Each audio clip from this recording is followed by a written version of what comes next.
Good morning everyone. कल मैं गया था कहीं बाहर, कि नहीं हुई है, आ पाया हूँ।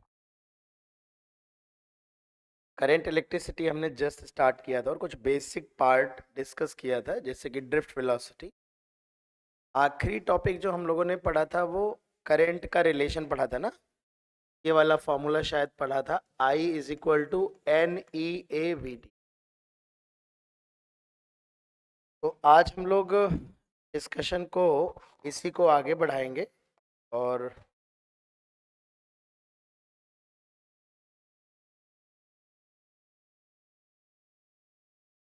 डिस्कशन को आगे बढ़ाएंगे और हम थोड़ा सा ओम्स लॉ की चर्चा करेंगे। ओम्स लॉ की बात करें तो जैसे हम लोगों ने बच्चों डिस्कस किया है कि किसी मेटेलिक वायर में अगर करंट फ्लो हो रही है, यहाँ पे करंट आई फ्लो हो रही है, तो आई की वैल्यू हम लोगों ने पढ़ी है NEAVD, where ड्रिफ्ट वेलोसिटी है। VD is the drift velocity, VD is the drift velocity. और करंट डेंसिटी जो है, करंट डेंसिटी J बराबर हो गया I/A। I/A कर दोगे तो NEVD हो जाएगा।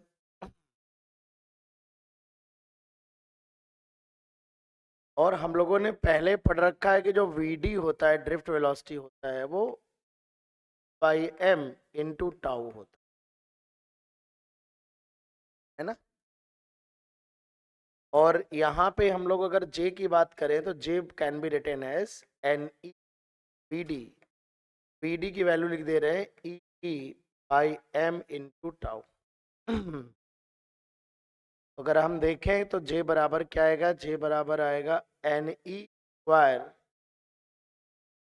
Tau by M multiplied by, इस पूरे टर्म को बुलाते हैं कंडक्टिविटी। तो यहाँ पर आप देख सकते हैं J है, J बराबर, और इस पूरे को सिग्मा बुलाते हैं, सिग्मा E। J बराबर सिग्मा E।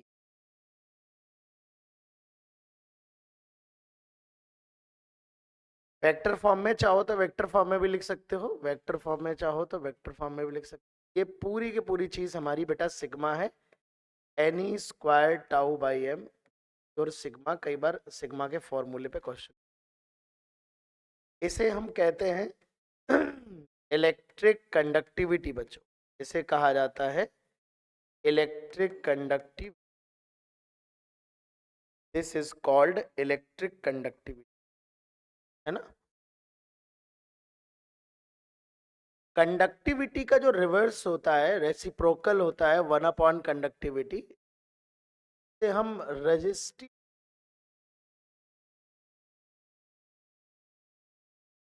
तो रजिस्टिविटी आप देख सकते हैं, ऐसे लिख सकते हैं M/NE² tau.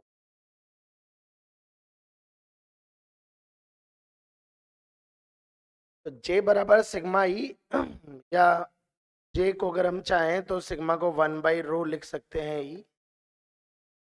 E is equal to rho J लिखा जा सकता है, पर ठीक है, J equal to sigma E याद रखो। तो ये जो J बराबर सिग्मा ई है, यही हमारा ओम्स लॉ, यही हमारा माइक्रोस्कोपिक फॉर्म है ओम्स लॉ का, J is equal to sigma E.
J is equal to sigma E हमारा जो है ये माइक्रोस्कोपिक फॉर्म है।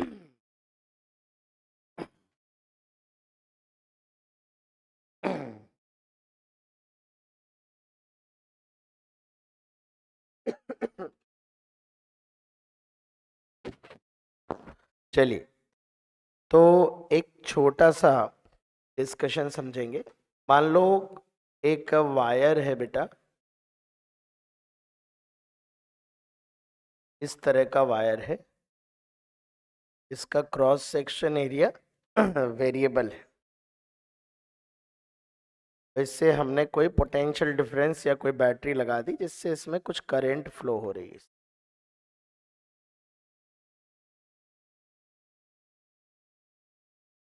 तो इसमें अगर मैं 3 क्रॉस सेक्शन बनाऊं बेटा, एक ये वाला क्रॉस सेक्शन है, एक यहाँ कोई क्रॉस सेक्शन बना दूं ये वाला है, और एक यहाँ कोई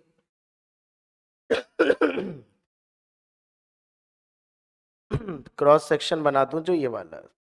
तबीयत थोड़ी गड़बड़ है। ये क्रॉस सेक्शन है बेटा 1, ये क्रॉस सेक्शन है बेटा 2, ये क्रॉस सेक्शन है 3। अब यहाँ पर तुम्हें बताना है करंट के बारे में, बात बतानी है कि 2 और 3 पे यहाँ करंट हर जगह सेम होगी। स्टेडी स्टेट कंडक्शन जो होता है जब बैटरी आप फ्लो कराते हो, तो स्टेडी स्टेट बिल्कुल वैसे समझो जैसे हीट में फ्लो होता था। स्टेडी स्टेट जब आती थी तो रास्ते में कहीं हीट अब्जॉर्ब नहीं होती थी। ऐसे ही स्टेडी स्टेट करंट फ्लो का मतलब है जो चार्ज फ्लो हो रहा है वो इस बॉडी के अंदर कहीं स्टोर या अब्जॉर्ब नहीं हो रहा। इसका मतलब ये हुआ जितना चार्ज यहाँ से गुजरेगा उतना ही यहाँ से गुजरेगा, उतना ही यहाँ से गुजरेगा और बैटरी में जाएगा। बैटरी हमेशा न्यूट्रल होती है, जितना चार्ज यहाँ से फ्लो कराएगा उतना वापस भी चाहिए उसको, कभी नेट चार्ज बैटरी सप्लाई नहीं करती। तो स्टेडी स्टेट में जब भी हो, भले ही cross section area different different है बट करंट सेम होगी हर जगह, है ना। और अगर करंट सेम होगी तो आप इस बात को समझें कि बताओ करंट डेंसिटी का ऑर्डर क्या होगा। तो J कैसे लिखेंगे, J is equal to I upon A. तो जहां एरिया ज्यादा होगा वहां करंट क्या होगी, कम होगी। तो बताओ कहाँ कम होगी करंट डेंसिटी, सॉरी 1 पे कम होगी ना। बोलो इलेक्ट्रिक फील्ड कहाँ ज्यादा होगी, कैसे सोचोगे, J बराबर सिग्मा ई। ध्यान रखना स्टैटिक कंडीशन में कंडक्टर के अंदर फील्ड 0 होती है, डायनेमिक कंडीशन में नहीं, है ना। तो J बराबर सिग्मा ई। तो जो सिग्मा तो मटेरियल की प्रॉपर्टी है, conductivity is the property of material. तो इलेक्ट्रिक फील्ड का सीक्वेंस वही होगा जो J का है। ड्रिफ्ट वेलोसिटी, ड्रिफ्ट वेलोसिटी है J बराबर NeVd। एन तो है number of free electrons per unit volume, ये मटेरियल पे डिपेंडेंट है। J डायरेक्टली प्रोपोर्शनल है Vd के, तो ड्रिफ्ट वेलोसिटी भी वही सीक्वेंस होगा जो J का है, Vd1 Vd2 Vd3, है ना। पोटेंशियल, पोटेंशियल में तो सोचना ही नहीं है। पोटेंशियल में तो करंट का जो फ्लो होता है ये हाई पोटेंशियल है, ये लो पोटेंशियल है। जैसे हीट का फ्लो हाई टेम्परेचर से लो टेम्परेचर होता है, ऐसे इलेक्ट्रिक करंट यानी चार्ज का फ्लो, करंट जो होती है पॉजिटिव चार्ज, आप समझिए, देखिए मैं आप समझाता हूँ। करंट जो होती है वो पॉजिटिव चार्ज के फ्लो की डायरेक्शन में होती है, और पॉजिटिव चार्ज पे जो फोर्स लगता है वो फील्ड की डायरेक्शन में लगता है। यानी पॉजिटिव चार्ज हमेशा इलेक्ट्रिक फील्ड की डायरेक्शन में भागेगा, और इलेक्ट्रिक फील्ड हमेशा होती है high potential to low potential. High से लो पोटेंशियल। समझ आ रही बात। तो यहाँ पे जो हमारा पोटेंशियल की अगर हम बात करें तो पोटेंशियल में हमारा ये सीक्वेंस होगा, है ना। तो इस तरह से थ्योरेटिकल क्वेश्चन भी आपसे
आइए, ओम्स लॉ का माइक्रोस्कोपिक फॉर्म है।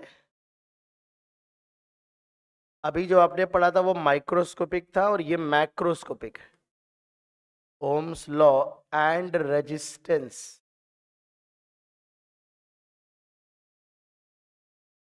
देखो, जैसे अगर मान लो हमारे पास कोई सिलेंड्रिकल वायर है जिसकी रेजिस्टिविटी रो है और इसके क्रॉस हमने एक वोल्टेज वी लगाया है।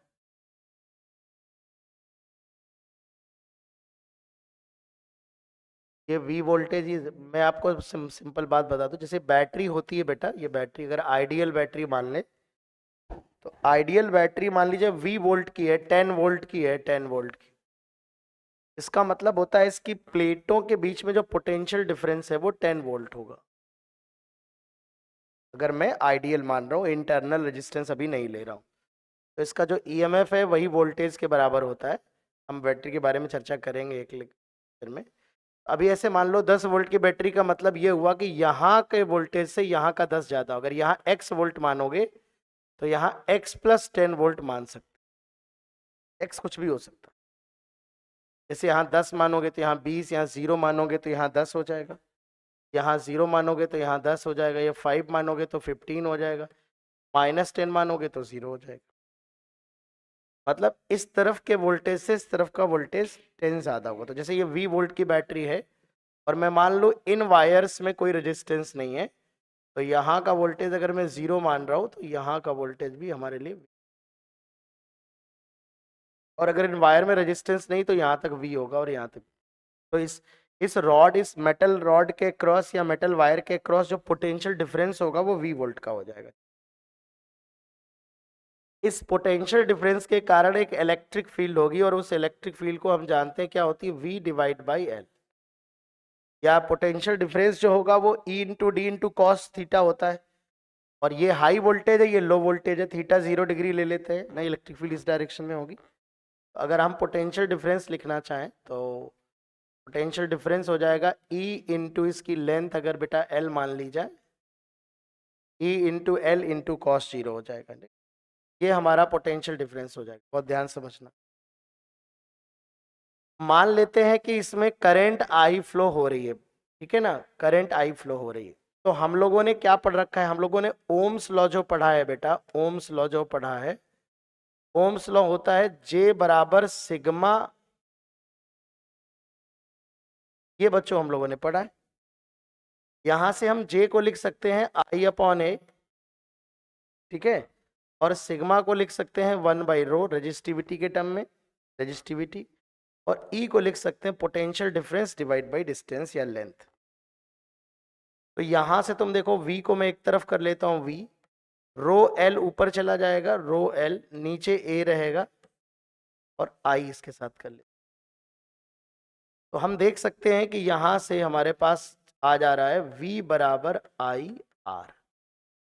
ये जो टर्म आपका लिखा है रो L बाई ए, इसको हमने रेजिस्टेंस नाम दे दिया। क्या नाम दे दिया? तो रेजिस्टेंस हो गया हमारा रो L बाई ए। ये हमारा रेजिस्टेंस का फॉर्मूला है, रेजिस्टेंस जो हम हाई स्कूल से पढ़ते चले आए हैं। यानी किसी सिलिंड्रिकल वायर जिसका cross section area A, length L है, इसको रेजिस्टेंस कहते हैं। रेजिस्टिविटी और रेजिस्टेंस का काम सेम ही है, बस थोड़ा अंतर है। रेजिस्टिविटी मटेरियल की प्रॉपर्टी है, तो जब तक मटेरियल में चेंज नहीं करोगे तब तक चेंज नहीं होगा। वो लंबाई चौड़ाई एरिया पे डिपेंड नहीं करती रेजिस्टिविटी, लेकिन रेजिस्टेंस लेंथ और एरिया यानी शेप साइज ज्योमेट्री पे भी डिपेंड करता है। रेजिस्टिविटी पे तो करते ही है, यानी उन प्रॉपर्टी पे तो रेजिस्टेंस डिपेंड कर ही रहा है जिन पे रेजिस्टिविटी करेगी। मटेरियल की प्रॉपर्टी के साथ साथ बॉडी की प्रॉपर्टी पे भी डिपेंड कर रहा है, बॉडी के शेप पे, बॉडी के साइज पे, बॉडी की लंबाई पे, क्रॉस सेक्शन एरिया पे। आप समझ रहे हैं ना? तो हम रेजिस्टिविटी को बोलते हैं it is the property of material by virtue of which it opposes the flow of charge. Resistivity वो प्रॉपर्टी है जो ये बताती है कि कितना अधिक रेजिस्टेंस है चार्ज के फ्लो में, प्रतिरोध कितना अधिक है, विरोध कितना ज्यादा है। जितनी रेजिस्टिविटी हाई होगी चार्ज को फ्लो करने में तकलीफ उतनी ज्यादा होगी। रेजिस्टेंस पूरी बॉडी की प्रॉपर्टी को एक्सप्रेस करता है, बॉडी के लेवल पे कंपैरिजन करता है। रेजिस्टिविटी मटेरियल के लेवल पे कि कॉपर का कितना, जिंक का कितना, है ना। लिख ले फटाक से। तो V is equal to I R, ये भी ओम्स लॉ है बच्चों, लेकिन ये मैक्रोस्कोपिक फॉर्म है। वो वाला जो था ना वो MICRO, वो माइक्रोस्कोपिक फॉर्म था, है ना। तो अगर बेटा हम इसमें V वर्सेस I ग्राफ बनाए तो स्ट्रेट लाइन बनेगा, स्लोप हो जाएगा R। तो जितने भी ओमिक मटेरियल होते हैं जो ओम्स लॉ फॉलो करते हैं, जिनका VI ग्राफ स्ट्रेट लाइन होता है, वो ओमिक डिवाइस या ओमिक मटेरियल कहलाते हैं।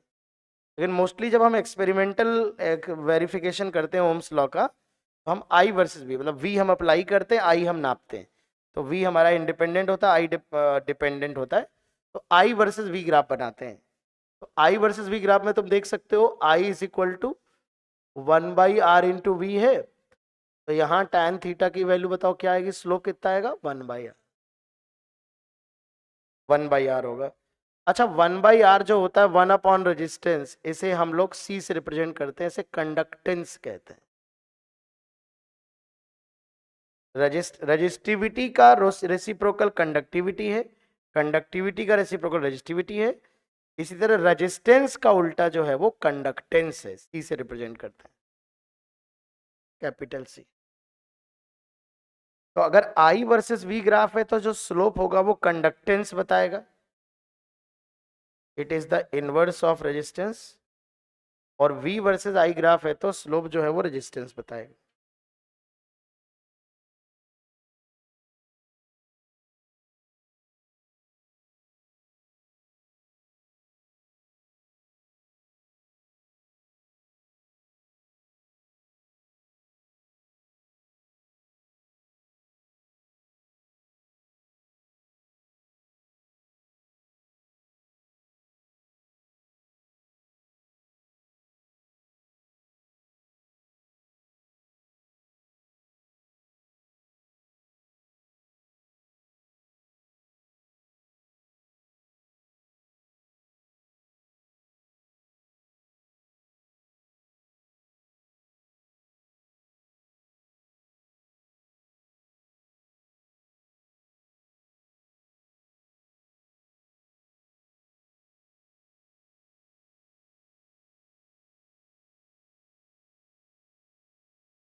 नोटेड। तो V is equal to I R में V क्या है, यहाँ पे पोटेंशियल डिफरेंस है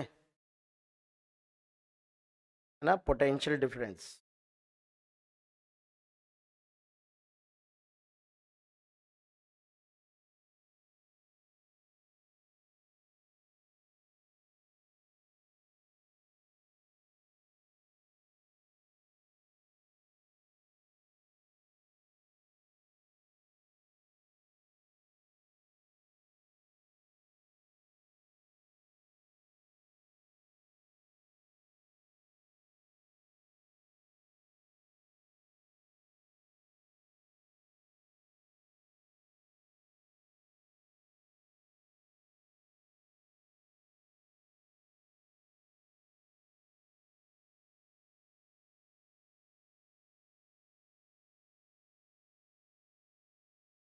देखो, तो हम लोगों ने जो V is equal to I R पढ़ा है, ये सब V जो है ये potential difference, potential difference across the resistance, I current है। जैसे मान लो ये, अब जो कंडक्टर होता है बार बार हम ऐसे नहीं बनाएंगे, हम इसका एक सिंबल यूज करते हैं इस तरह से, क्योंकि हमें पता है जो चार्ज चलता है वो ऐसे ऐसे जिगजैग पाथ पे चलता है, मतलब ड्रिफ्ट करता है, चलता नहीं है, ड्रिफ्ट करता है। मतलब सीधा रास्ता नहीं है, जब कोई भी चार्ज फ्लो करेगा तो उसको टकराते टकराते ऐसे करके चलना पड़ेगा, तो दिखाते। तो ये रेजिस्टेंस का सिंबल है R, इस पॉइंट का पोटेंशियल अगर V1 है और इस पॉइंट का पोटेंशियल अगर V2 है और V1 बड़ा है V2 से, तो ये मान के चलिए जो करंट फ्लो होगी वो यहां से ऐसे फ्लो, करंट का फ्लो हाई से लो पोटेंशियल होता है। कहां से कहां? हाई से लो। और V is equal to I R जो हम लिखते हैं ना, V is equal to R, इस V की जगह हम क्या लिखेंगे? V1 माइनस V2, अगर हमें पता चलता है तो। V is the potential difference, समझ रहे हैं ना? तो यहां से हम कुछ बातें समझ लें कि आप ऐसे समझो कि अगर मैं यहां से यहां आ रहा हूं करंट की डायरेक्शन में, तो ये हाई वोल्टेज है, ये लो वोल्टेज, उन दोनों का डिफरेंस है आई आर। यानी करंट की डायरेक्शन में अगर तुम चल रहे हो, रेजिस्टेंस को क्रॉस कर रहे हो, तो पोटेंशियल घट जाएगा। कितना? आई आर घट जाएगा। जैसे तुम देखो, अगर मैं V1 से V2 आऊं तो तुम देखना जरा, आई आर को इधर बुला लेता हूं, तो V1 माइनस आई आर बराबर V2। इसे ड्रॉप कहते हैं, पोटेंशियल ड्रॉप। कि तुम रेजिस्टेंस के एक तरफ खड़े थे, तुम्हारा वोल्टेज V1 था और तुम रेजिस्टेंस को क्रॉस किया तुमने, तो करंट की डायरेक्शन में I इंटू आर के बराबर घट गया। तो जब दूसरी तरफ पहुंच गए तो उतना बचा। लिखने का ढंग भी समझ लो, इसे ड्रॉप एंड गेन बुलाता हूं मैं। और अगर आप करंट के उल्टा चल रहे हो आप, ठीक है ना, आप V2 इधर ले आओ, तो आप ऐसे भी कह सकते हो कि V2 plus I R is equal to V1। इसका मतलब अगर तुम इस तरफ से इस तरफ आ रहे हो, करंट के फ्लो के अपोजिट चल रहे हो, तो पोटेंशियल आई आर बढ़ जा रहा है। करंट की डायरेक्शन में ड्रॉप होता है, करंट के अपोजिट गेन होता है। तो किसी भी रेजिस्टेंस को यदि करंट की डायरेक्शन में क्रॉस किया जाए और करंट फ्लो हो रही है, तो पोटेंशियल कितना कम हो जाएगा? आई आर कम हो जाएगा। अपोजिट जाओगे करंट के तो आई आर बढ़ जाएगा। मतलब मैं सिंपल इतना कहना चाहूंगा कि अगर करंट इस डायरेक्शन में है, इधर जाने पे ड्रॉप हो रहा है आई आर और इधर जाने पे गेन हो रहा है I R. Difference is the I R, अंतर है आई आर, पोटेंशियल डिफरेंस है आई आर। समझ रहे कि नहीं? जैसे मान लीजिए फॉर एग्जाम्पल, अगर हमसे कोई कहे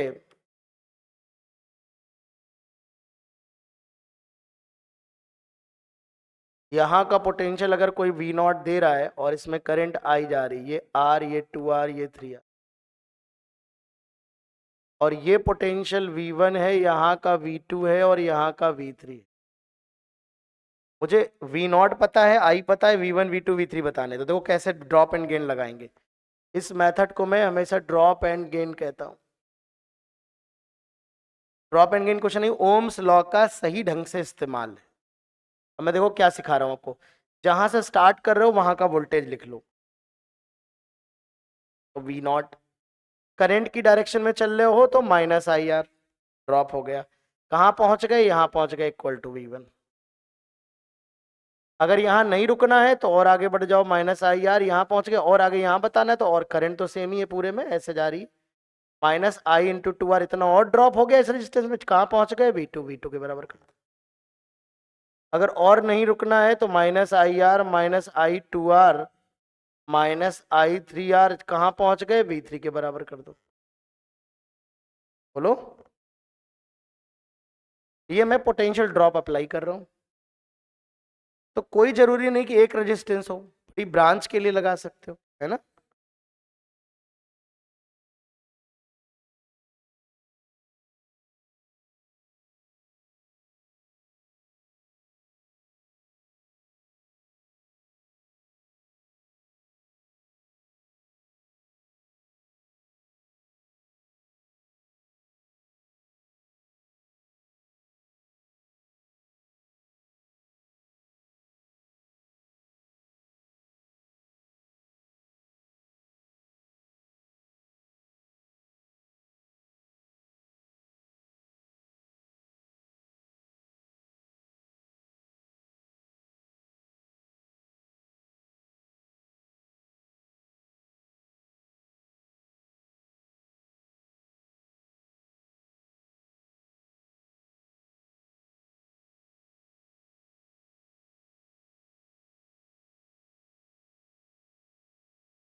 एक एग्जाम्पल में जरा कुछ अप्लाई करते हैं।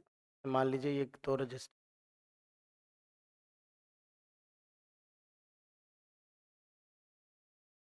इस पॉइंट का पोटेंशियल V1 मान ले रहा हूँ, इसका V2 और इसका V3।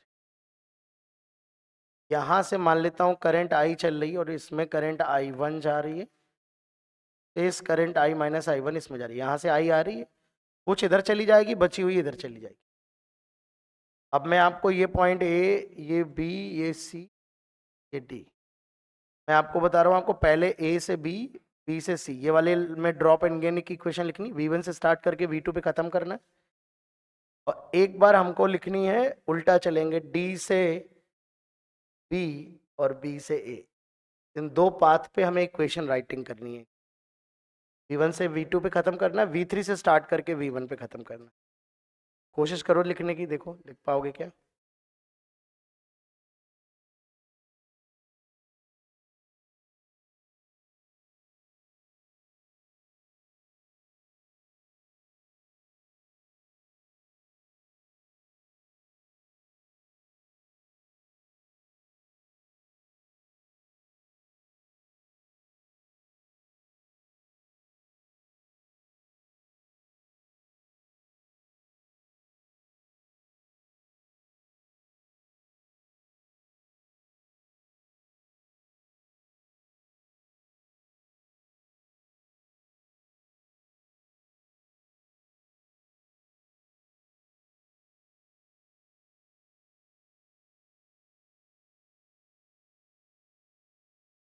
रेजिस्टेंस जाने दिया, R1 ले लो, R2, R3,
चलिए पहला मैं लिखता हूँ, देख मैच कराइएगा। V1 minus IR1 minus IR2 minus current की डायरेक्शन में जा रहे हैं I minus I1 in R3 is equal to V2 को मैच कर रहा है। ओके, अब D से मैं देखिए करंट ऐसे आ रही है, मैं उल्टा जा रहा हूँ, D से स्टार्ट करूंगा तो मेरा D का है V3, करंट इधर आ रही है, मैं अपोजिट जा रहा हूँ। करंट हाई से लो वोल्टेज चलती है, मैं लो से हाई जा रहा हूँ, गेन होगा, वोल्टेज बढ़ेगा, बढ़ेगा तो प्लस लिखना होगा ना, तो प्लस I1 इंटू R5, कहाँ पहुंच गया, यहाँ, ये यहाँ का वोल्टेज है। और उल्टा चला, प्लस I1 इंटू R4, कहाँ पहुंच गया, B पॉइंट पे, इसको क्रॉस करके यहाँ। तो ये जो वोल्टेज है ये किस पॉइंट का आया है, B पॉइंट का। और उल्टा चलो, प्लस IR2 प्लस IR1, कहाँ पहुंच गए, 1 पे, डिफरेंस, बोलो। और बैटरी में अगर ड्रॉप एंड गेन लगाना है, बैटरी में हमें पता है, अगर ये EMF की बैटरी है, इधर जाओगे E या V वोल्ट की, ये हाई वोल्टेज होता है, ये लो होता है, इसमें इधर जाओगे तो माइनस V होगा और इधर जाओगे तो प्लस V। कई बार तो इसी छोटे से कंसेप्ट पे क्वेश्चन पूछ देता है, देखो कैसे। मेंस में तो इतना ही काफी है। जैसे आपसे दे देगा कि एक ब्रांच है, बताएगा नहीं कहाँ से कौन सा सर्किट है। ये 10 वोल्ट की बैटरी है, 1 एम्पियर करंट ऐसे फ्लो हो रहा है, 2 ओम और 3 ओम। ये ए है, ये बी है। Find out potential difference between A and B. बस आपको ए से बी के बीच में ड्रॉप एंड गेन लगाना है। रेजिस्टेंस में ध्यान रखना है करंट की डायरेक्शन में ड्रॉप होता है -IR, करंट के अपोजिट +IR। बैटरी में प्लेट के हिसाब से चलेंगे, हाई से लो जा रहे हैं तो ड्रॉप हुआ, घटा, बड़ी प्लेट से छोटी प्लेट की तरफ गुजर गए तो घट गया, -V जो भी है वोल्टेज, और छोटी प्लेट से बड़ी प्लेट की तरफ चले गए तो बढ़ गया बेटा।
हाँ भाई,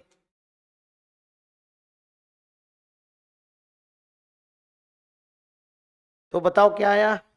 जैसे VA से चलना है, VA से शुरू किया। बताओ बच्चा, बताओ जल्दी से फटाफट, इधर से क्या करें, -IR +IR, -I, फिर बताओ, माइनस की प्लस, माइनस, ये हाई वोल्टेज है, ये लो वोल्टेज है, अब इधर से इधर गुजरोगे तो घटेगा ना, -10, वेरी गुड, 1 × 3 = V। बोल बेटा, VA -VB 15 आ रहा है क्या?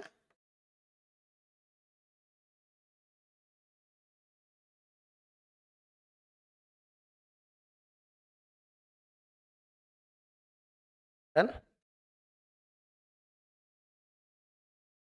ये ओम्स लॉ ही हम यूज करना सीख रहे हैं, how to use Ohm's law.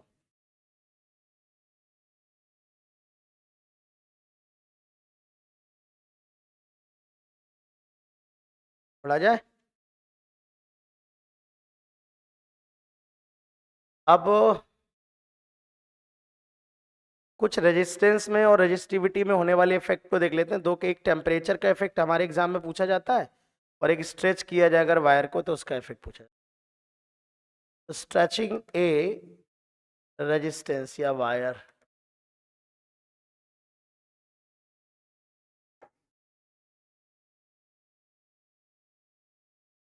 Effect on resistance,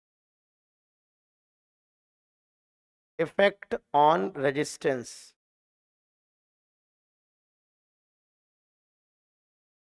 किसी रेजिस्टेंस को स्ट्रेच करने के, वायर को स्ट्रेच करने से रेजिस्टेंस पे क्या इफेक्ट पड़ता है।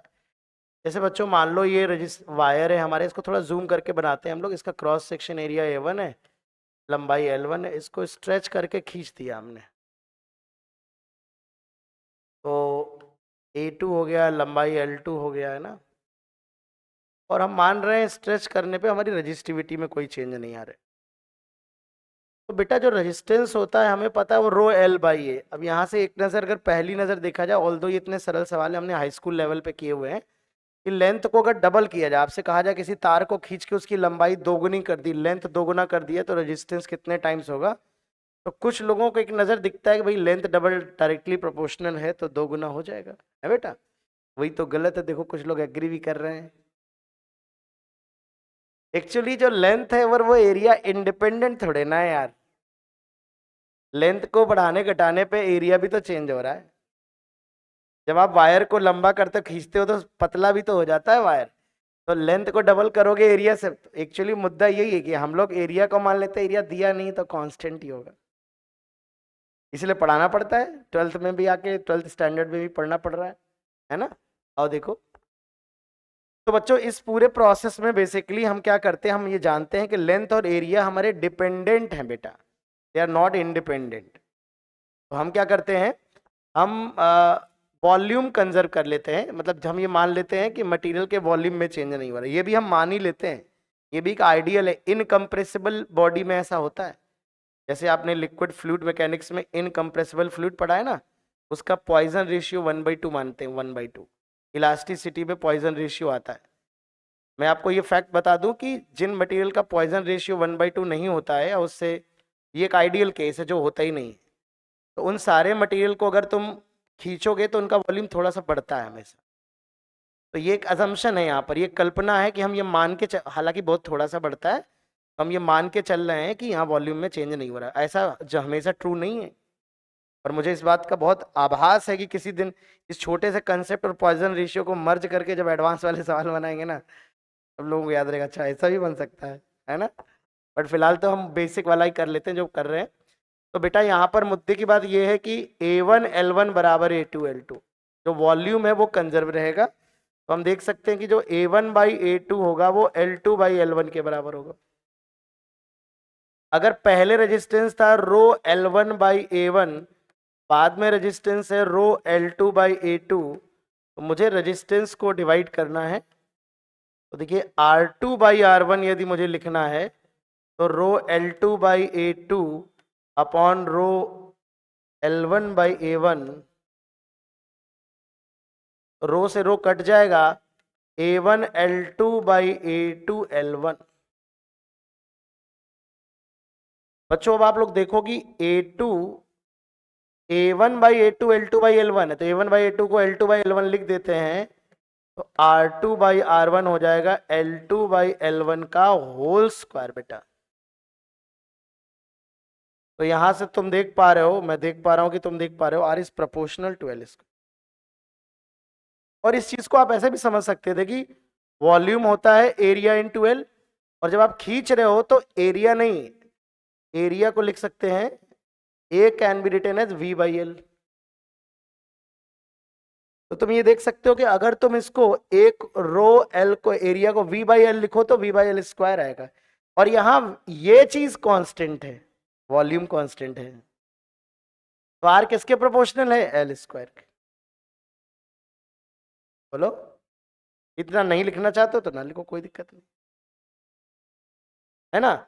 और अगर देखो यही L2/L1 को चाहे तो A1/A2 लिख सकते हैं, तो A1/A2 का होल स्क्वायर भी है यही। तो आप देखो A1 है, एरिया है क्रॉस सेक्शन एरिया, तो तुम देखो R2 ऊपर A नीचे, यानी R किसके प्रोपोर्शनल हो गया, 1/A²।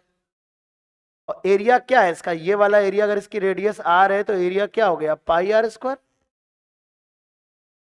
तो πr² लिखोगे तो देखो ये R1 की पावर 4 अपॉन R2 की पावर 4 आएगा, बताओ आएगा कि नहीं आएगा। तो रेजिस्टेंस प्रोपोर्शनल L स्क्वायर के, यही प्रोपोर्शनल 1/A² के, और यही प्रोपोर्शनल 1/L की पावर 4 के, ऐसा समझ लो, है ना। तो अगर मुझे कोई, देखो बेटा, लार्ज परसेंटेज चेंज, अगर कोई लेंथ को चेंज करता है परसेंटेज और रेजिस्टेंस में चेंज पूछता है, लेंथ में बड़ा चेंज करता है, तो बड़े चेंज में क्या होता है, परसेंटेज चेंज होता है R final minus R initial upon R initial into 100, ये होता है बेटा परसेंटेज चेंज। तो अगर कोई पूछे कि लंबाई में इतना चेंज कर दिया तो बताओ रेजिस्टेंस में कितने परसेंट चेंज होगा, तो R proportional to L square है, तो जहां जहां R है वहां वहां L स्क्वायर आ जाएगा, L final square minus L initial square upon L initial square into 100, ये परसेंटेज चेंज। बोलो। और अगर कोई रेजिस्टेंस के एरिया पूछे बेटा तो ये 1/A final square 1/A initial square, R की जगह बस आपको 1/A स्क्वायर, है ना। अच्छा, यूनिट डायमेंशन एरर तो पढ़ा होगा ना? तो पावर फंक्शन तुम्हें पता, अगर अगर फॉर स्मॉल चेंजेस अगर कोई पूछ रहा है बेटा, स्मॉल चेंजेस बस पावर से मल्टीप्लाई हो जाएगा। तो परसेंटेज चेंज ऑफ रेजिस्टेंस होगा 2 times percentage change of length. देखो लेंथ की पावर 2 है ना, it will be 2 times percentage change of cross section area. It will be 2 times, sorry, 4 times percentage change of r। मतलब अगर radius में 1% का change है तो रेजिस्टेंस में 4% होगा। एरिया ऑफ क्रॉस सेक्शन में 1% का चेंज है तो रेजिस्टेंस में 2% का होगा। लंबाई 1% बढ़ाओगे तो रेजिस्टेंस 2% बढ़ेगा, बट लंबाई बढ़ाने से बढ़ेगा और ये लोग बढ़ेंगे तो ये घटेगा। अच्छा, ये लोग कब बढ़ेंगे? जब रॉड है कंप्रेस कर दो, सो कंप्रेस कर दो। समझ गए कि नहीं? मेरे हिसाब से बहुत सिंपल है, आपने हाई स्कूल में पढ़ा, फिर 12th में पढ़ा, फिर 13 में पढ़ रहे हो। तो कोई डाउट हो तो पूछ लो फटाक से, इसमें मैं बहुत टाइम वेस्ट नहीं करना चाहता।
एक सिंपल सा क्वेश्चन करना है।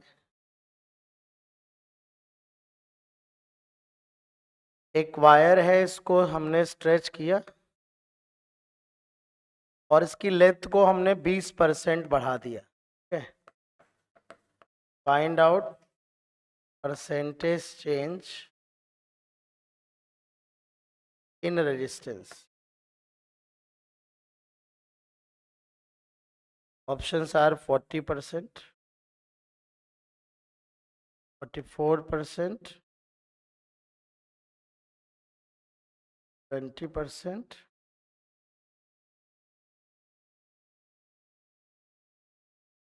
80%।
हाँ बेटा,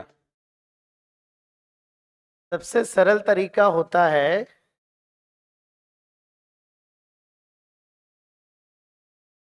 हमने पढ़ा है R proportional to L square, और 20% बड़ा चेंज है, तो परसेंटेज चेंज इन आर जो होगा वो L final square minus L initial square upon L initial square into. और जब दिया ना है जो, तो बहुत सिंपल तरीका होता है कि पहले 100 मान लो, बाद में 120 हो जाएगा। 100 और 120 मान लो, सबसे बढ़िया होता है। तो पहले 100 मान लो, बाद में 120 हो गया। दिया तो है नहीं वो, उससे कोई फर्क नहीं पड़ा। एक्स मानोगे तो 1.2x होगा।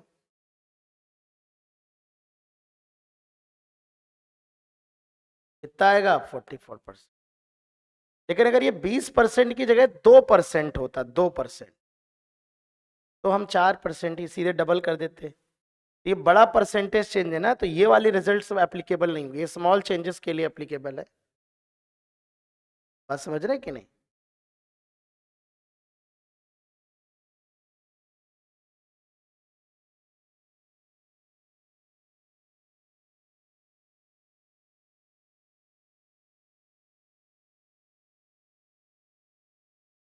इसको हमने कंप्रेस किया। एक रॉड है, इसे हमने कंप्रेस किया है। कंप्रेस करने से इसकी जो रेडियस ऑफ क्रॉस सेक्शन है वो आधी हो गई। इसका रेजिस्टेंस अगर आर था, तो इसका रेजिस्टेंस आर डैश कितना होगा?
अरे सिंपल है, आर प्रोपोर्शनल टू 1/r की पावर 4 है।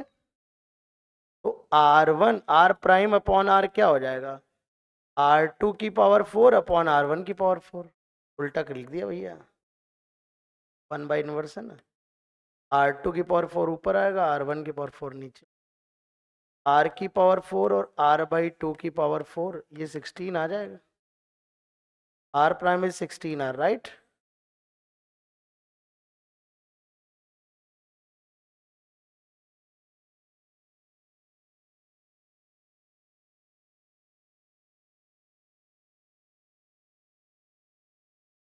चलो एक बहुत छोटा सा सवाल बताओ। A wire is stretched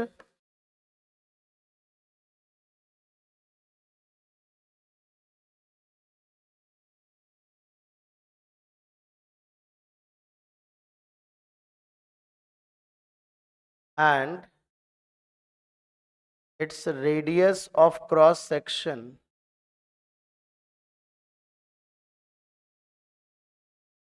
is decreased by 1%, then resistance resistance increased by 4%, decreased by 4%, increased by 2%, increased by 8%.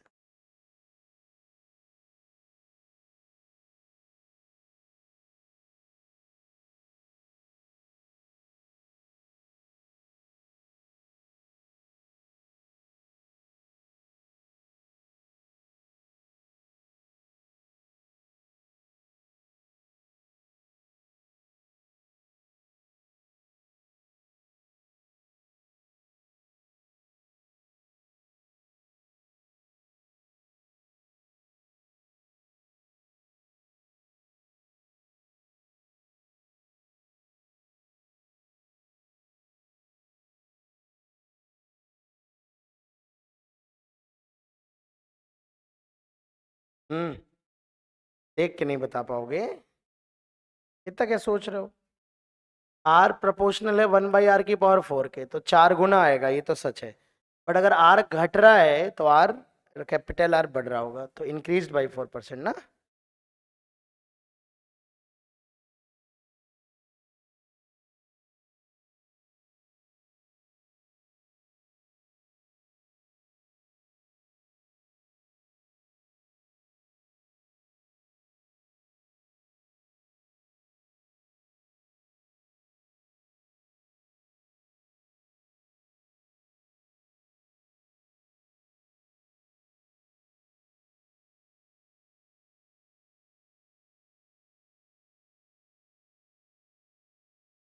हाँ गलत किया ना।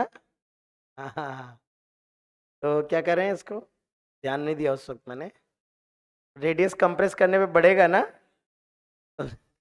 मैं एक्चुअली स्ट्रेच करना था ना। क्या कर लें इसको, 2r कर लें। कुछ तो चेंज करना, समझ तो गए होगे ना। स्ट्रेच करोगे। तुरंत बताया करो यार। मैंने क्या बताया ना कि नींद पूरी नहीं ली आज मैंने। अभी तुम्हारी क्लास के बाद नींद पूरी लूंगा जाके। तो ठीक है, कर लोगे तो तुम इसका ऐसा करो, क्वेश्चन में चेंज मत करो, स्ट्रेच्ड करो इसको ना, स्ट्रेच करो। डायग्राम में चेंज कर लो।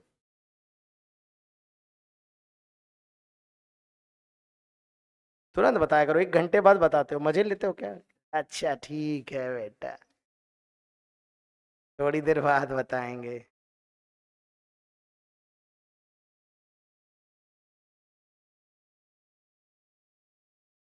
इसलिए सुबह की क्लास के लिए नींद प्रॉपर होना बहुत जरूरी है। लिख लिया। चलो आगे बढ़ेंगे। Effect of temperature.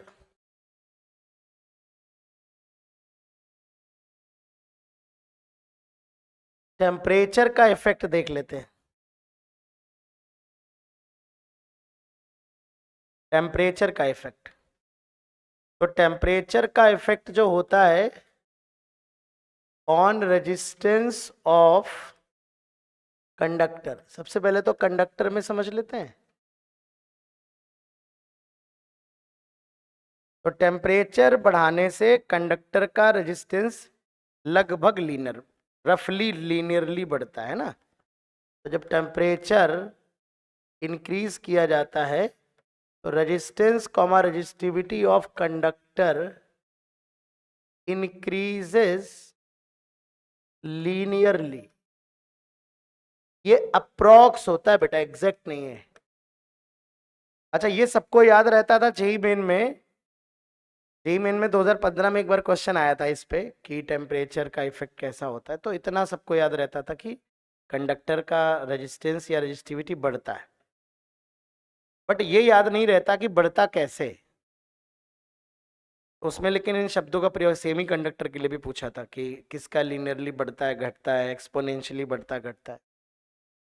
तो इसमें बहुत गलती की लोगों ने, क्योंकि बढ़ता घटता याद था लोगों को, पर वेरिएशन याद नहीं था।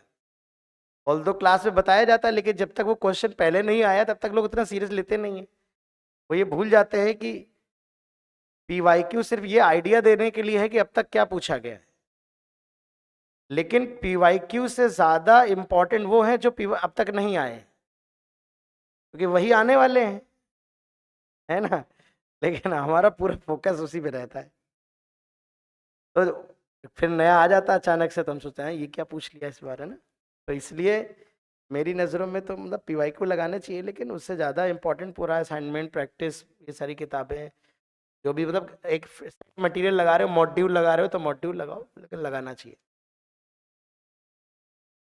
तो रेजिस्टेंस लीनियरली बढ़ता है लगभग, ऐसे समझ लो रफली। मतलब मैं ये नहीं कहूंगा कि बहुत टेम्परेचर चेंज करने के लिए, टेम्परेचर अगर डिग्री सेंटीग्रेड में लिया जाए तो ये लगभग ऐसे लीनियरली बढ़ता है। आगे जाके ये मतलब थोड़ा कर्व हो जाता है, बट ये लीनियर, और सारे मेटल्स के लिए नहीं होता, सारे कंडक्टर्स के लिए नहीं होता। जैसे कॉपर का आ चुका है एग्जाम में, कॉपर का जो होता है ये शुरू से ही थोड़ा सा कर्व टाइप ऐसे हो जाता है।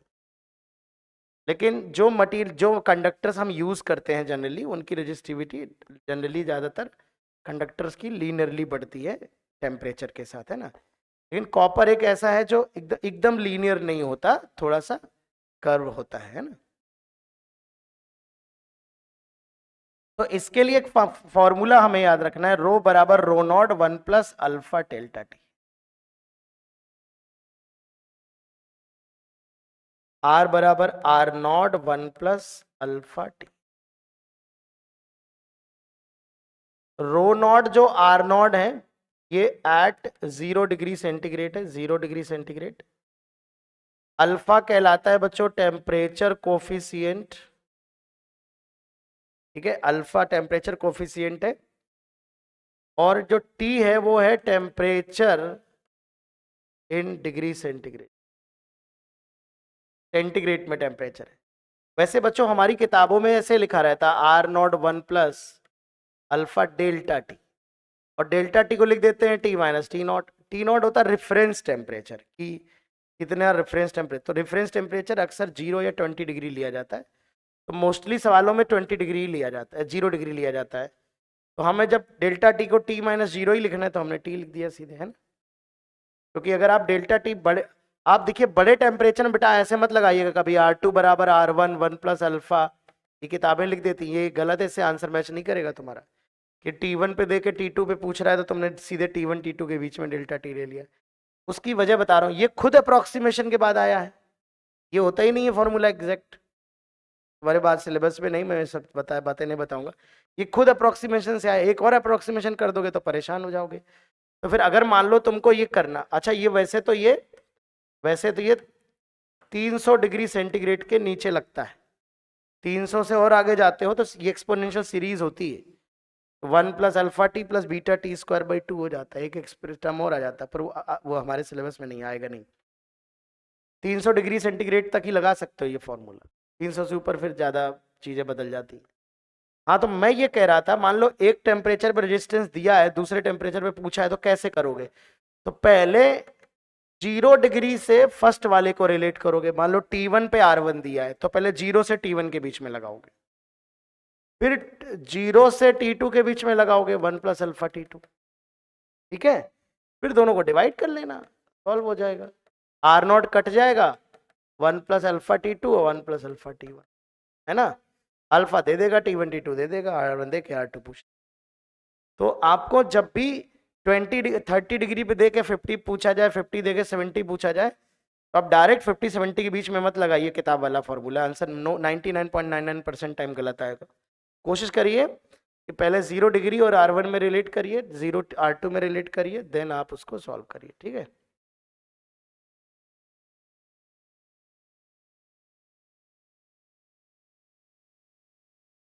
ये कॉपर वाला ग्राफ एनसीईआरटी में बना हुआ है, एक आध बार आ चुका है, तो मुझे लगता है इंपॉर्टेंट है।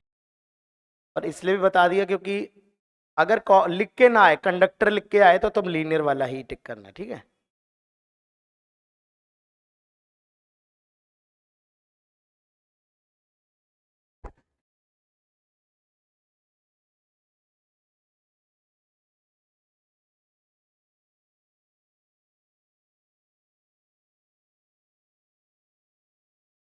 अब इसका बच्चों अगर माइक्रोस्कोपिक नजरिया पूछा जाए कि रजिस्टिविटी बढ़ क्यों रही है, तो M/N² टाउ। देखो माइक्रोस्कोपिक रीजन समझाता हूं। जैसे जैसे टेम्परेचर बढ़ता है, कि कंडक्टर में क्या होता है, जो फ्री इलेक्ट्रॉन होते हैं उनकी संख्या पहले से बहुत ज्यादा होती है, उसमें कोई खास फर्क नहीं आता। मास ऑफ इलेक्ट्रॉन और ई में क्या ही फर्क आएगा, वो तो फिक्स्ड वैल्यू है। जैसे जैसे टेम्परेचर बढ़ता है, रैंडमनेस बढ़ती है, रेट ऑफ कोलिजन बढ़ जाता है। इलेक्ट्रॉन का जो कोलिजन होता है मटेरियल में जल्दी जल्दी होता है। कोलिजन जल्दी जल्दी होने की वजह से जो रिलैक्सेशन टाइम है वो घट जाता है, बोलो। और टाउ घटने की वजह से रेजिस्टिविटी बढ़ती है। This is the reason. अभी तो जो मैं आपको पढ़ा था क्या होता है कैसे होता है वो बता रहा था, अभी मैंने बताया क्यों होता है। तो on increasing the temperature, rate of collision, thermal randomness increases, rate of collision of the free electrons increases, तो hindrance increases for the motion, resistivity increase। Tau घट जाएगा तो रो बढ़ जाएगा, सिंपल बात है ना। द रीजन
किया बेटा?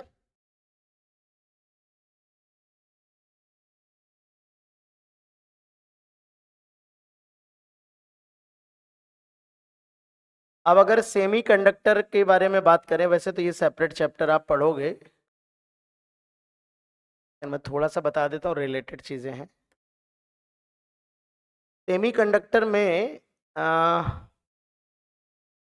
जैसे जैसे टेम्परेचर बढ़ाते हैं वैसे वैसे रेजिस्टिविटी और रेजिस्टेंस घटता है, उल्टा होता है, घटता है। और वो भी घटता कैसे है? एक्सपोनेंशियली घटता है, ध्यान रखिएगा।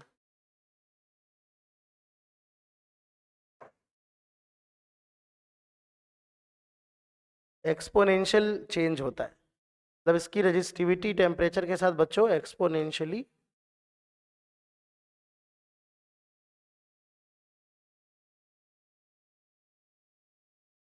और उसका रीजन मैं बता देता हूँ। रजिस्टिविटी जो होती है, रजिस्टिविटी जैसे आपने डिफाइन किया कि m/n²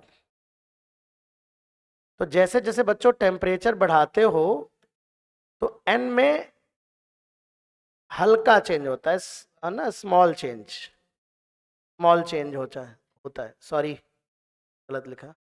टाउ में जो है वो स्मॉल चेंज होता है, स्मॉल चेंज। ऐसा नहीं कि टेम्परेचर बढ़ाने से यहाँ टाउ घटता नहीं है। आप कहोगे सर टाउ यहाँ भी घटेगा तो बढ़ना चाहिए, मैं भी एग्री करता हूँ। लेकिन भाई साहब ये जो एन होता है ना, N number of charge carriers, electron और होल की संख्या, ये एक्सपोनेंशियली इंक्रीज करती है। कोवेलेंट बॉन्ड टूटते हैं, इलेक्ट्रॉन होल पेयर जनरेट होते हैं जब टेम्परेचर बढ़ता है। एक्सपोनेंशियल इंक्रीज होता है, एक्सपोनेंशियल।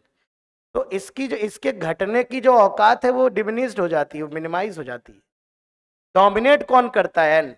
तो एन जो है ना ये इंक्रीज करता है एक्सपोनेंशियली। एक्सपोनेंशियल इंक्रीज है भैया, एक्सपोनेंशियल। इसलिए इसका रोल बहुत ना के बराबर रहता है। मेन कौन डिसाइड करता है? ये। तो एन के एक्सपोनेंशियली बढ़ने की वजह से रेजिस्टिविटी घटती है। समझ पा रहे हो कि नहीं? ओके। लेकिन फ्री इलेक्ट्रॉन्स के केस में, मेटल्स में ऐसा नहीं होता, उसमें ढेर सारे फ्री इलेक्ट्रॉन पहले ही होते हैं, उनमें तो लगभग ना के बराबर चेंज होता है। वहां टाउ डोमिनेटिंग होता है, रिलैक्सेशन टाइम डोमिनेटिंग होता है। यहाँ चार्ज कैरियर आप पढ़ोगे आप, जब 0 केल्विन होता है तो हमारा insulator perfect, semi conductor perfect insulator की तरह बर्ताव करता है। जैसे जैसे टेम्परेचर बढ़ाते हो थर्मल एनर्जी लेकर के कोवेलेंट बॉन्ड ब्रेक होते हैं। जब एक कोवेलेंट बॉन्ड ब्रेक होता है तो वैलेंस बॉन्ड में एक होल बनता है, पढ़ा होगा। और कंडक्शन बैंड में एक फ्री इलेक्ट्रॉन जनरेट होता है ना? तो उनकी संख्या एक्सपोनेंशियल चेंज होती है यहाँ पे। तो इनका जो अल्फा होता है, alpha, very very important, alpha for semi conductor, मतलब वो लीनियर वाला फॉर्मूला इसके लिए वैलिड नहीं, पर अल्फा तो डिफाइन होता ही है। सेमी कंडक्टर के जो अल्फा होते हैं, अल्फा, वो नेगेटिव होता है, नेगेटिव। नेगेटिव का मतलब वही है कि रेजिस्टेंस घट रहा है टेम्परेचर बढ़ा।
ठीक है, नोटेड। तो ये हमारी कुछ बेसिक बातें हो जाती हैं।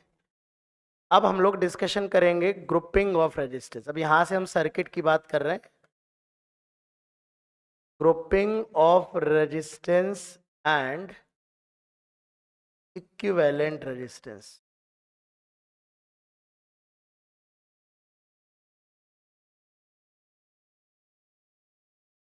Grouping of resistance and equivalent resistance.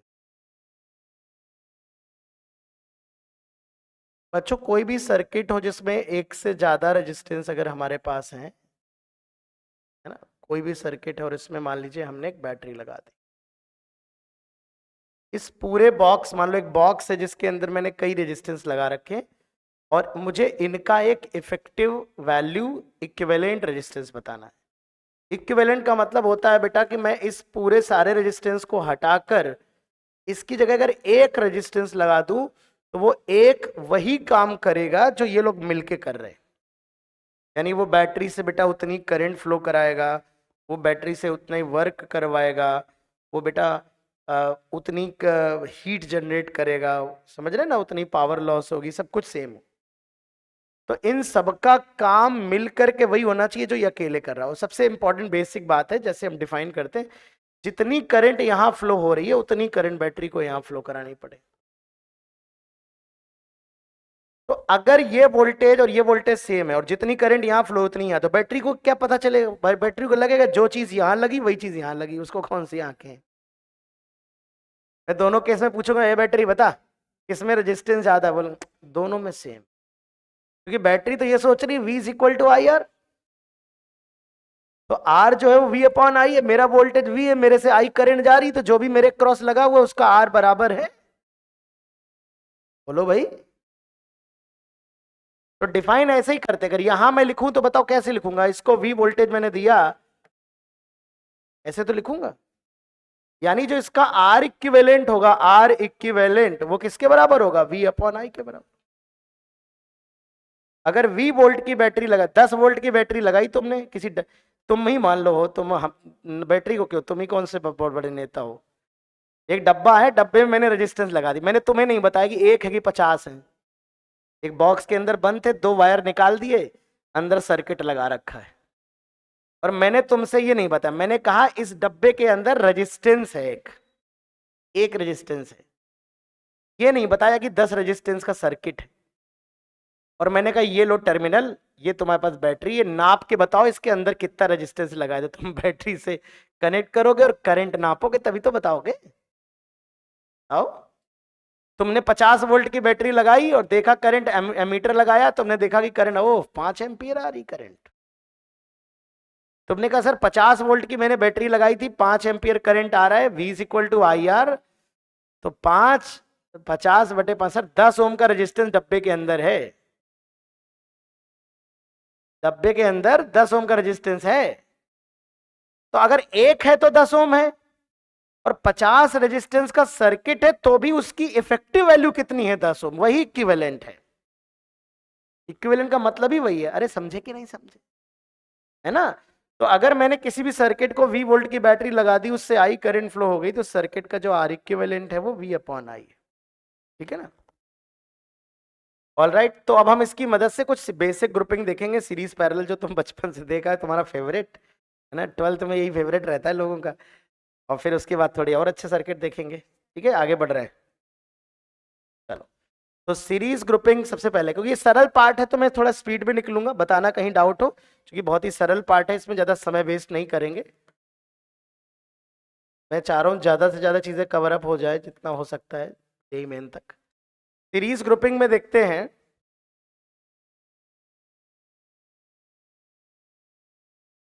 तो सबसे पहले सीरीज ग्रुपिंग में क्या होता है, रेजिस्टेंस हम इस तरह से लगाते हैं, ये R1 या R2 या R3 मान लेते हैं, और ये हमने एक बैटरी लगा दी V वोल्ट की। तो अगर यहाँ का वोल्टेज बच्चों V मान लिया है और यहाँ का वोल्टेज बच्चों 0 मान लिया है, यहाँ V यहाँ 0, तो इसमें जो करंट होगी यहां से, जो बैटरी, हमेशा ध्यान रखना battery is always a neutral body, battery हमेशा न्यूट्रल बॉडी होती है। वो चार्ज का फ्लो कराती है, चार्ज सप्लाई नहीं करती कि ले जा मेरे से 10 कूलम चार्ज, कि 10 दे के खुद पॉजिटिव चार्ज हो जाए या नेगेटिव हो जाए। जितना करंट यहां से निकलेगी उतनी वापस लौट के आएगी। तो ये करंट चलते चलते चलते चलते यहाँ पे वापस आएगी। तो सीरीज कॉम्बिनेशन में सबसे पहली बात क्या सेम है बच्चों? करंट, करंट सेम है। इस वाले रेजिस्टेंस के अक्रॉस यहां से यहां पे वोल्टेज, यहां से यहां के बीच में कितना वोल्टेज होगा, V1 मान लेते हैं, या V2 मान लेते हैं, या V3 मान लेते हैं। अच्छा, इसके अक्रॉस पूरा वोल्टेज कितना है, V है। तो बताओ V बराबर क्या लिख सकते हैं, V1 plus V2 plus V3। यानी जो बैटरी का वोल्टेज है वो 3 हिस्सों में बटा है, कुछ इसको मिल रहा है, कुछ इसको मिल रहा है, कुछ इसको मिल रहा है, लेकिन जो टोटल वोल्टेज भी है वो 3 हिस्सों, बट करंट हमारी सेम है। तो अब यहां ध्यान से देखें कि V1 को क्या लिख सकते हैं, IR1, V2 को क्या लिख सकते हैं, IR2, V3 को क्या लिख सकते हैं, IR3। तो मैं V को लिख दे रहा हूं IR1 plus IR2 plus IR3, I को कॉमन लेके डिवाइड मार दे रहा हूं, तो ये आ रहा है R1 plus R2 plus R3, और V बाई I हमारा क्या होता है, R इक्विवेलेंट। बोलो। तो ये बचपन वाला फॉर्मूला आ गया तुम्हारा जो पहले से आता था तुम, R equivalent equal to R1 plus R2 plus R3। ठीक है, काम की बात क्या है, करंट सेम है, वोल्टेज डिवाइड हो रहा है। तो तुम देखो वोल्टेज किस रेशियो में डिवाइड हो रहा है, वोल्टेज रेजिस्टेंस के अनुपात में डिवाइड होता है, सीरीज कॉम्बिनेशन। सीरीज कॉम्बिनेशन का वोल्टेज रेजिस्टेंस के रेशियो में डिवाइड होता है। एक पिद्दी सा सवाल मुझे करके दिखा दो फटाक से, तो मुझे थोड़ी तसल्ली मिले। 2 कौड़ी का वैसे तो ये सवाल है। ये मैंने 20 वोल्ट की बैटरी ले रखी है और मुझे इसके अक्रॉस वोल्टेज चाहिए, कितना होगा, 3 ओम के अक्रॉस। 3 ओम के अक्रॉस वोल्टेज कितना होगा।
देखो सबसे पहले करंट निकाल लोगे, आर इक्विवेलेंट कितना हो जाएगा बेटा, 10 ओम।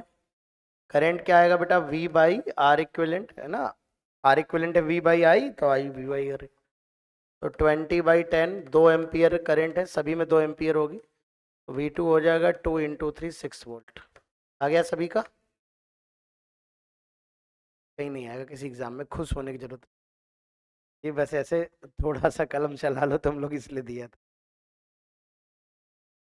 बहुत ही सरल सवाल, पढ़ा जाए भाई। चलिए एक ग्रुपिंग और देख लेते हैं, parallel grouping. Parallel grouping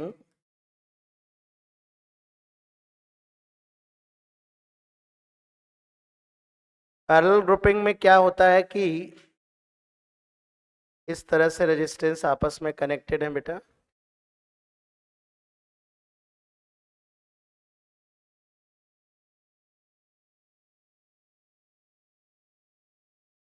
parallel grouping में पोटेंशियल सेम होता है, दो रेजिस्टेंस के दोनों एंड आपस में, लेफ्ट और राइट दोनों एंड आपस में एक ही पॉइंट से जुड़े होते हैं, उसे हम पैरेलल ग्रुपिंग कहते हैं। और यहां पर एक गौर करने वाली बात यह है कि बैटरी भी पैरेलल में जुड़ी हुई है, यानी तीनों रेजिस्टेंस के क्रॉस ना सिर्फ पोटेंशियल सेम है बल्कि पोटेंशियल बैटरी के क्रॉस भी वही है। देखिए गौर फरमाइए, दो रेजिस्टेंस जैसे यहां पर है, एक यहां पर है और ये बैटरी यहां लगा रखी है, ये V1 और ये V2 और ये V3 अगर है तो V1 और V2 सेम होंगे, लेकिन वो ये जरूरी नहीं कि V के बराबर हो, क्योंकि यहां सीरीज में V3 भी तो है। तो इन दो पॉइंट के बीच का वोल्टेज सेम होगा, चाहे इस रास्ते से जाओ चाहे इस रास्ते से जाओ। लेकिन जब यहां से यहां V1 और plus V3, V1 plus V3 या V2 प्लस V3 करोगे तब V के बराबर आए। तो पैरेलल का मतलब ये जरूरी नहीं है कि उसका वोल्टेज बैटरी के बराबर होगा। यहां क्यों बराबर है? क्योंकि बैटरी भी तो पैरेलल में है। अरे समझ रहे हो महाराज? तो यहां से ये आ जाएगा, बताओ क्या आएगा? यहां से आ जाएगा कि भाई पहले वाले का वोल्टेज, ये जो करंट बैटरी ने दी है, ये करंट यहां डिवाइड हो रही है, करंट डिवाइड हो रही है। तो पैरेलल कॉम्बिनेशन में करंट डिवाइड हो जाती है, वोल्टेज सेम होता है। तो अगर मुझसे कोई कहे कि I1 करंट कितनी होगी, तो V/R1 by Ohm's law, V/R2, क्योंकि अगर यहाँ का वोल्टेज V मान रहे हैं, यहाँ का 0 मान रहे हैं, इधर 0 मान ले रहे हैं, इधर V मान ले रहे हैं, तो I3 जो होगी वो V/R3 होगी। और जो टोटल करंट I है वो I1 plus I2 plus I3 के बराबर होगी बेटा, टोटल करंट। तो I1 को लिख दे रहे हैं V/R1, V/R2, V/R3, ये I1 I2 I3, V common लेके नीचे डिवाइड मार दिया तो I बाई V हो जा रहा है V 1/R1, 1/R2, 1/R3। V by I हमने R इक्विवेलेंट पढ़ा है, तो I बाई V जो होगा 1/R इक्विवेलेंट होगा।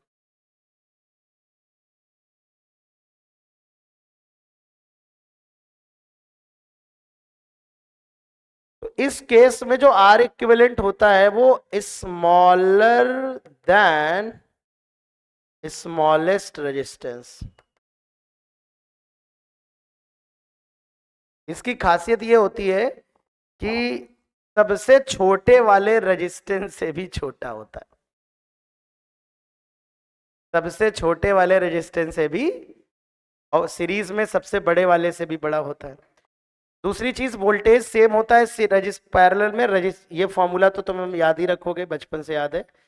और करंट डिवाइड हो रही है, आप देखिए करंट जो है ना, करंट आप देखिए करंट 1/R के रेशियो में डिवाइड हो रही है, मतलब I1/I2 जो है वो R2/R1 है बेटा, यहाँ पे आप समझ रहे हैं? ठीक है, V/R1 वोल्टेज सेम है पैरेलल में, तो आप जब भी सोचेंगे तो ऐसे सोचेंगे I is equal to V/R, V same है यार तो 1/R के प्रोपोर्शनल हो जाएगा, तो I1/I2 is equal to R2/R1 हो जाएगा, है ना? बताओ कहीं कोई डाउट हो तो। लेकिन ये गलत फहमी मत पालना कि हमेशा बैटरी के वोल्टेज के बराबर होगा, बैटरी भी पैरेलल में है इसलिए बैटरी के बराबर है। तो जो पैरेलल में रेजिस्टेंस होते हैं, अच्छा एक चीज और समझे, सीरीज कॉम्बिनेशन में चाहे एक रेजिस्टेंस की करंट ले ली जाए या दूसरे या इक्विवेलेंट की करंट ले ली जाए, करंट सेम ही होती है। ऐसे ही जो पैरेलल कॉम्बिनेशन है, चाहे इस रेजिस्टेंस के क्रॉस पोटेंशियल बोलो V-0 होगा, चाहे इसके क्रॉस, चाहे चाहे इनका जो इक्विवेलेंट होगा यहां पे उसके क्रॉस भी पोटेंशियल क्या होगा V-0। यानी एक के क्रॉस कहूं चाहे दूसरे के क्रॉस चाहे इक्विवेलेंट के क्रॉस वोल्टेज सेम है, क्योंकि पोटेंशियल डिफरेंस तो पॉइंट्स के बीच में होता है ना, उन पॉइंट्स के बीच में कुछ भी कनेक्ट कर दो तो ही आएगा। कई बार गड़बड़ करते हैं बच्चे, बच्चे सोचते हैं जैसे मैंने एक रजिस्टर से क्रॉस वोल्टेज निकाला वही बोल दिया इक्विवेलेंट के क्रॉस होगा, तो लोग डाइजेस्ट नहीं कर पाते, सर वो तो एक के क्रॉस था। अरे पैरेलल में सब सेम है भाई, इक्विवेलेंट के क्रॉस वोल्टेज निकाला वही इंडिविजुअल के क्रॉस दे दिया तो भी ठीक है। सीरीज में तुम्हारी आई बैटरी वाली करंट आ गई, ब्रांच से फ्लो होने वाली करंट आ गई, इक्विवेलेंट से फ्लो होने वाली करंट आ गई, तो वही तो सब में फ्लो होगी, गड़बड़ नहीं करना है, ठीक है? सबसे ज्यादा बेसिक में सबसे ज्यादा परेशानी पैरेलल में करंट डिवाइड करने में होती है। अभी मैं आपको 2-3 तरीके सिखाऊंगा करंट डिवाइड करने के।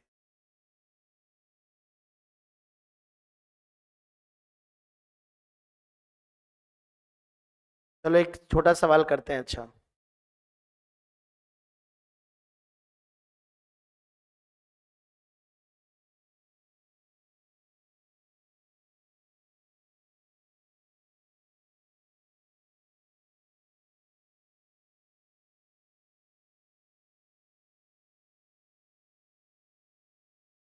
फाइंड आउट करंट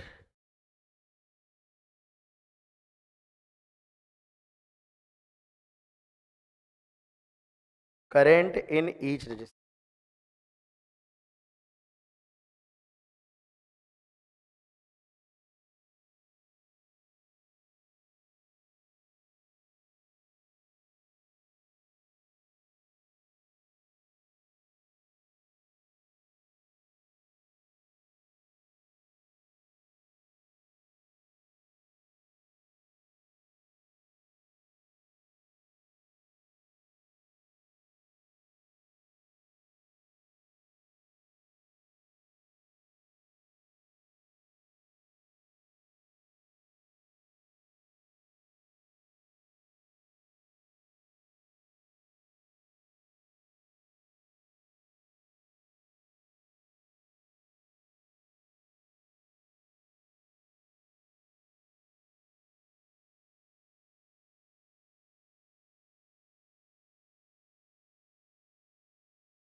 देखो कैसे करते हैं, इसमें मेन करंट का डिवीजन मुझे आपको सिखाना है। करंट का डिवीजन बहुत इंपॉर्टेंट है पैरेलल में। ये तो सरल है, मतलब बार बार यूज होगा और इस तरह से कि आप अच्छे से कर सके। सबसे पहले तो देखिए 6 और 3 पैरेलल में हैं। तो अगर दो ही रेजिस्टेंस बच्चों पैरेलल में हो तो इसकी हम शॉर्टकट में फटाफट ऐसे बार बार नहीं लिखेंगे। अगर सिर्फ दो ही रेजिस्टेंस पैरेलल में है तो हम R1 R2 लिख लेंगे। तो ये 6 3 का 2 आएगा।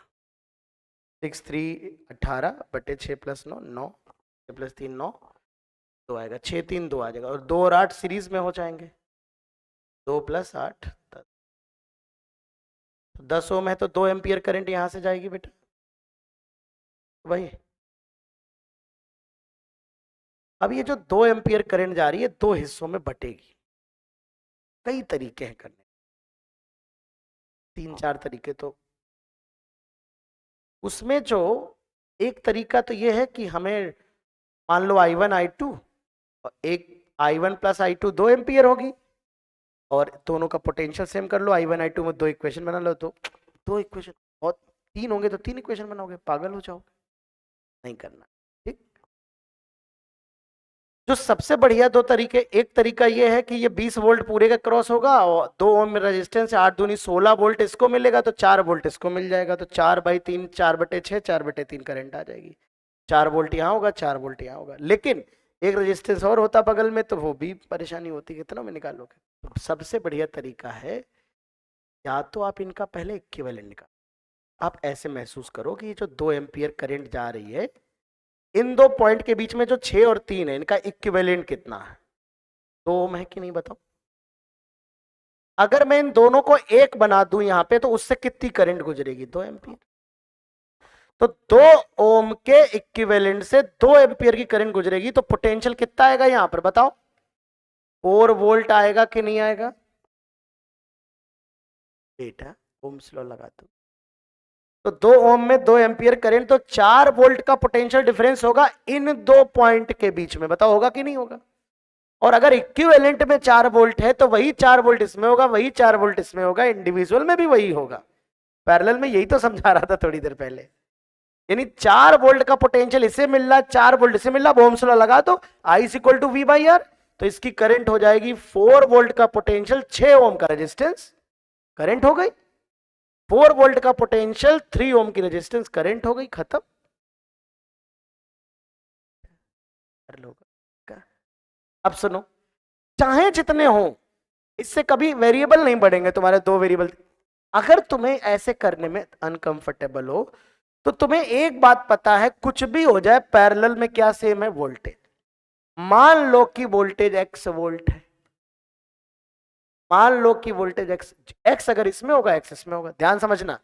अगर x वोल्टेज है तो करंट कितनी होगी, v अपॉन आर, तो x बटे 6 ऊपर वाले में करंट होगी, बोलो। नीचे वाले से करंट कितनी जाएगी, वोल्टेज उसका भी x होगा, x/3, ये कितने के बराबर होगी, 2 के बराबर। हम कह रहे 50 रेजिस्टेंस क्यों ना हो, लेकिन वोल्टेज तो सबका x ही होगा। यहां टर्म अगर 50 आएंगे तो क्या वेरिएबल तो एक ही बनेगा ना, x। x अगर तुम्हारा यहां से आ गया, जैसे कि x/2 बराबर 2, तो x बराबर कितना आ गया, 4, यानी 4 वोल्ट आ गया। x क्या माना था तुमने, वोल्टेज माना था, 4 वोल्ट इसका, 4 वोल्ट इसका। फिर वही बात है, ये पहले वाले की करंट थी 4/6, और ये दूसरे वाले की करंट थी। अरे समझ पा रहे हो मुन्ना, समझना पड़ेगा भाई, ऐसे थोड़े। तो जैसे मान लो, अगर तुम्हें करंट डिवाइड करना, वेरी वेरी इंपॉर्टेंट, मैं चाहता हूं कि आप करंट डिवाइड करें। मान लो ये 10 एम्पियर है बच्चों, 3 से ज्यादा वैसे तो नहीं करने पड़ेंगे।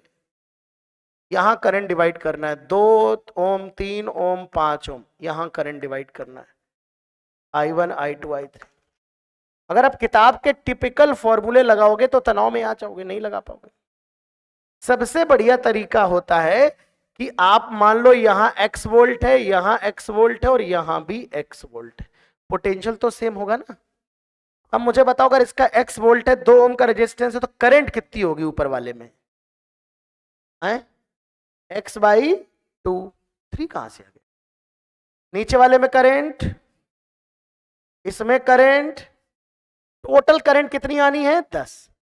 क्या हम x निकाल पा रहे हैं, ये आ रहा है 30, एलसीएम 30 आ रहा है, 15x plus 10x plus 6x बराबर 300, x बराबर आ जाएगा 16 और 15 का 300। कितना गंदा डेटा लिया भाई, 11, कोई नहीं कोई नहीं, हो गया तो हो गया। ये हमारा एक लाइन में x आ गया। अब बताओ I1 कितना है, I1 है x/2 है क्या, 300/31, 31 ही तो लिखा, 11 किसने लिखवा दिया ये मुझसे। तो 300/31 को इसको डिवाइड मार दोगे तो 150/31 आ गई पहली करंट। दूसरी करंट क्या है बच्चों, x/3, 100/31 दूसरी करंट। तीसरी x/5, potential divide v/r, x potential आ गया सबका, ओम्स लॉ लगाना है, तो कितने से डिवाइड कर दो, 5 से डिवाइड कर दो। तो 5 कहाँ हो बेटा तुम, 300 को 5 से डिवाइड करो कितना आता है, भाई 31, सब करंट आ गई।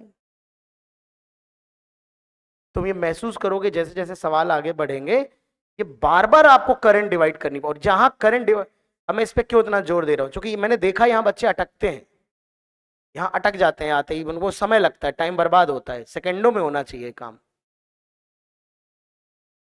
तो 2 हैं, या तो इक्विवेलेंट निकाल लेना पहले उनका, उस इक्विवेलेंट से पूरी करंट मल्टीप्लाई कर देना, तो पोटेंशियल डिफरेंस आ जाएगा।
बढ़े आगे, एक करके देखो।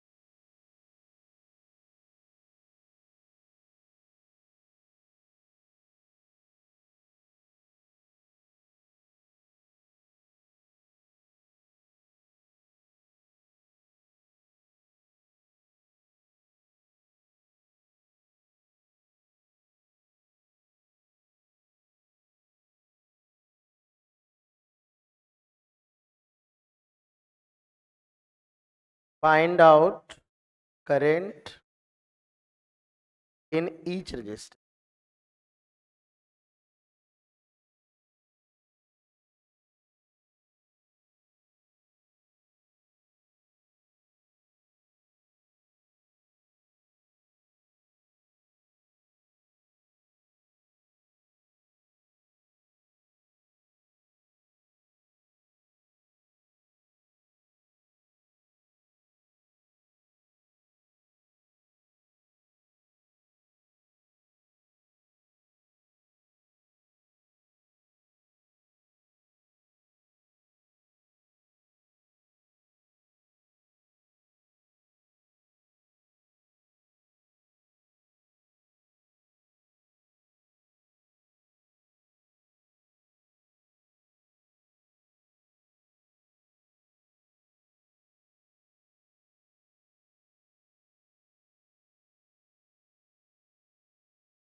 आ गया बेटा। देखो, इनका पैरेलल निकालोगे 20 और 20 का 10 हो जाएगा, और 10 10 5 हो जाएगा। तो इन तीनों का पैरेलल लिए होगे तो 5 आया होगा। पैरेलल ले लोगे।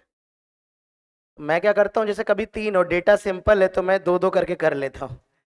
10 और 10 का 20 और 20 करोगे तो 20 इंटू 20/20 प्लस 20, 20 और 20 का 10 आएगा।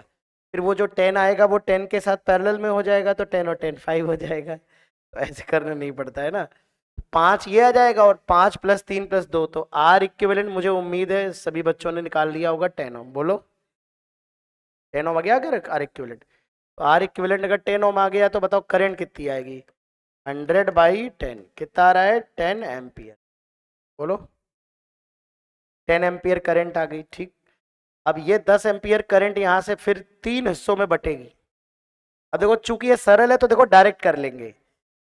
20 20 10 का जो इक्विवेलेंट आया था वो 5 आया था।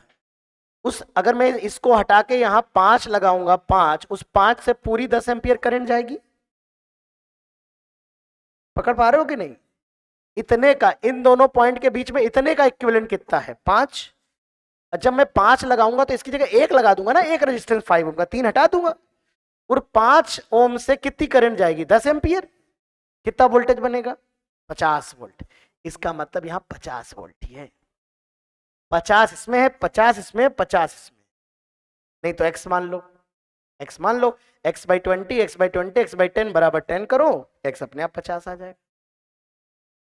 लेकिन हम तो ये कह रहे डेटा सरल है तो डायरेक्ट भी कर सकते हो। तो ये 50 इधर है तो I1 हो जाएगा, ऊपर वाली करंट हो जाएगी 50/20 2.5, I2 भी सेम 2.5, I3 आ जाएगा 50/10। ठीक है ना, तो आज इतना ही करेंगे।